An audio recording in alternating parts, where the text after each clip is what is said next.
Let's create some spacey planet balloons. Here's what you'll need.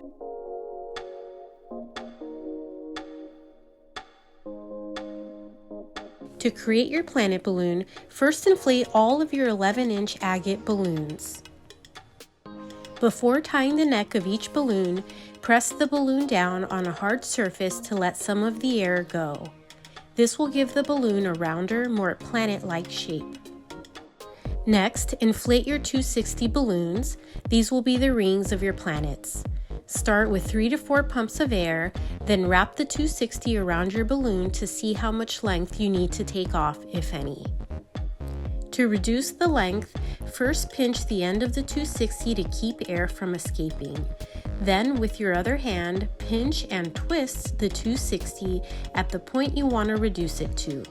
Release your original hand to let the excess air out. With your fingers still pinching the new end point, wrap the 260 around the balloon again to see if the ends meet. Repeat until you've got the perfect length.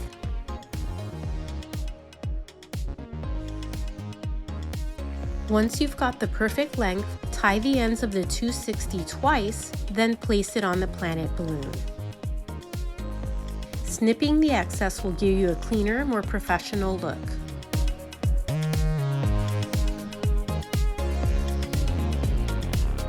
To keep your ring in place, apply 2 or 3 glue dots at a time where you want the ring to be. Make sure you've placed the ring on the balloon from top to bottom and preferably in alignment with the striations on the planet balloon. I realized after I shot this that I didn't follow my own instructions, so if you make the same mistake, it's okay. It just looks a little more accurate if you follow the striations.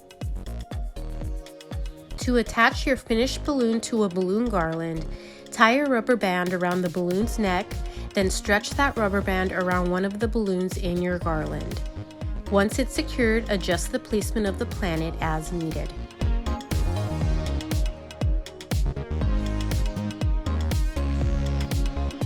Thanks for following along. Like this video and subscribe to my channel for more tutorials.